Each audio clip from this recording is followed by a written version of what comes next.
Pengalaman saya, Gen Z itu punya julukan sekarang namanya generasi mendang mending. Mereka tuh kayak kurang grit atau ketahanannya kalau misalnya dikasih tas-tas atau misalnya kegagalan-kegagalan lah yang mereka harus alamin gitu.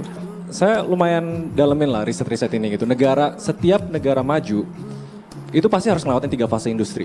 Pertanian, manufaktur, baru industri jasa. Nah ini sebenarnya industri yang penting banget yang Indonesia tuh keskip. Tapi yang dikatakan Pak Maliki tadi, bahwa sebenarnya generasi milenial dan termasuk generasi kolonial juga kan, yang umur-umur kita juga banyak yang tidak ada pekerjaan. Ya. Artinya hanya 40% dari angkatan kerja kita yang bekerja, itu yang mendapat perlindungan sosial dan ada kepastian ada income. Madu, salah satu obat paling mujarab, insya Allah.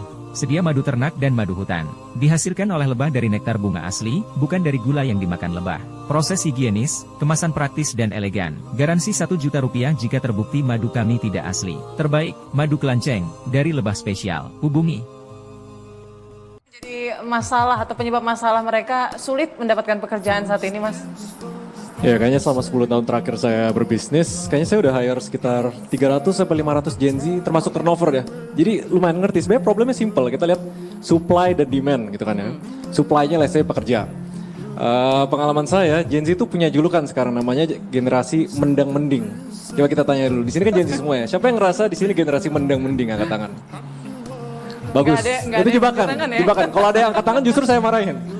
Jadi mendang mending itu maksudnya kayak karena Gen Z itu lahir di digital native era, dimana pas lahir langsung segitu banyak informasi, pilihan, ideologi, jadi membandingkan, oh mending ini mendang itu gitu.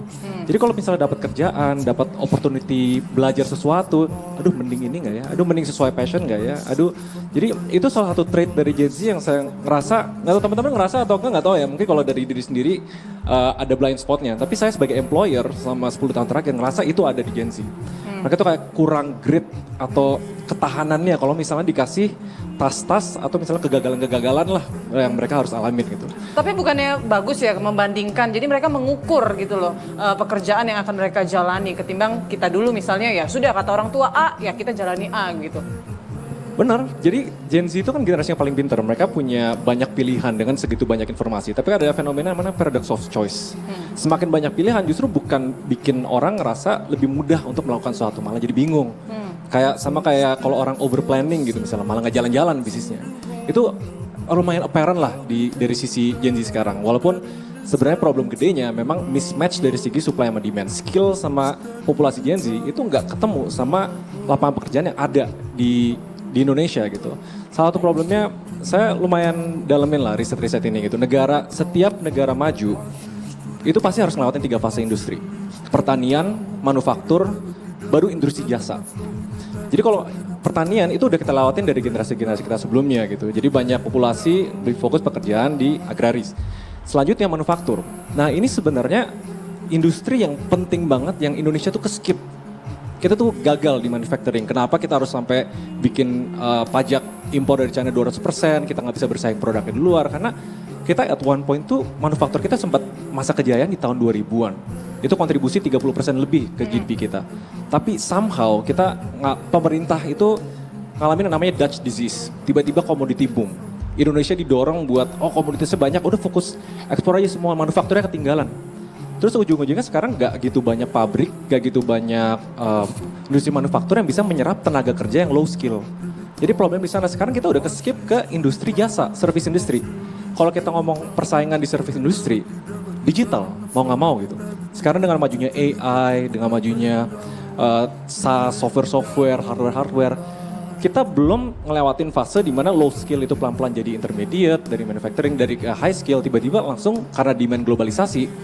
Makanya semua perusahaan karena harus bersaing dengan perusahaan global yang masuk ke sini, demand-nya jadi kriterianya makin tinggi.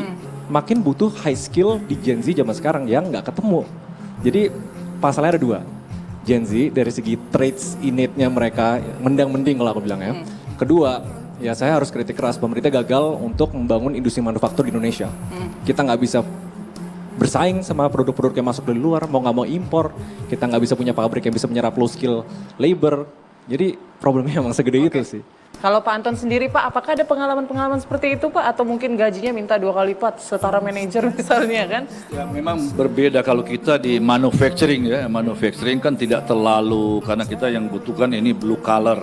Ya tentu ada yang white collar juga. Tapi begini, ada yang hal yang lebih mendasar Pak. Supaya kita jangan terpaku hanya di generasi Z ya. Itu mereka penting. Tapi yang dikatakan Pak Maliki tadi, bahwa sebenarnya generasi milenial dan termasuk generasi kolonial juga kan, yang umur-umur kita juga banyak yang tidak ada pekerjaan.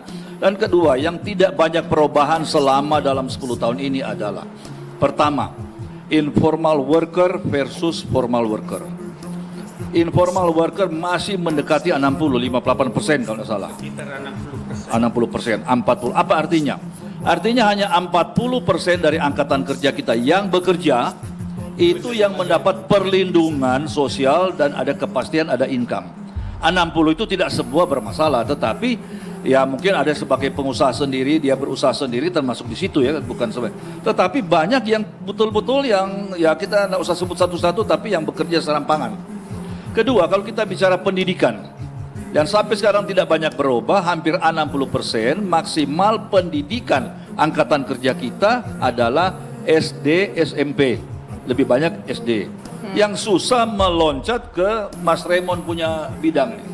Ini kan mereka sudah tidak bisa mengikuti pendidikan untuk IT dan lain-lain. Nah,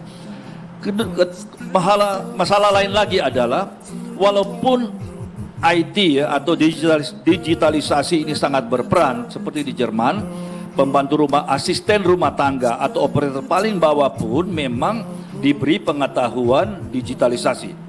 Karena akan mempertinggi produktivitas dan lain-lain. Tetapi kalau masalah kebijakan mengenai yang singgung tadi oleh Raymond itu adalah manufacturing. Bayangkan Lee Kuan Yew, negara kota yang cuma 6 juta orang, selagi beliau masih hidup Perdana Menteri, itu dia menegaskan kontribusi manufacturing itu harus 25% terhadap GDP Singapura. Sampai ini hari masih 22 atau 24%. Tentunya dia tidak bikin pabrik garment, pabrik sepatu, tetapi manufacturing, processing. Kita di sini pernah mencapai paling tinggi 28% di zaman Pak Harto, turun dan hari ini 18%. Artinya kalau tadinya sekian banyak pabrik, sekarang berkurang mungkin tinggal seperti yang sekarang. Sehingga kompetisi yang mau cari kerja itu begitu banyak. Di samping jangan lupa lagi disruption dari teknologi, di mana industri memakai kemajuan teknologi, robot dan lain-lain. Ini pun menjadi pesaing dari anak-anak kita ini kan. Nah jadi bagaimana pemerintah dalam membuat perencanaan tentunya harus mengacu kepada bagaimana kondisi ketenagakerjaan, pendidikannya, informalnya, sektor dan lain-lain, sehingga menciptakan pekerjaan yang betul-betul cocok dengan mereka atau mereka dididik. Dan sangat ironis adalah sebenarnya kita tahu BLK itu kan hanya pelatihan singkat. Pak Payaman dulu dirjen yang mengurus BLK.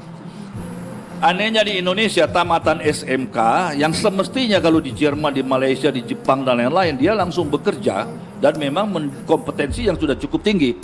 Malah ikut kursus BLK Pak Payaman. Ini kan aneh ini kan. Artinya ada yang tidak benar. Nah inilah yang harus dilihat, harus merubah. Nah oleh karena itu, karena akan sebentar lagi ada pemimpin nasional yang baru, kita harapkan justru sumber daya manusia inilah yang mendapat perhatian serius. Oke, mendapat perhatian serius. Nah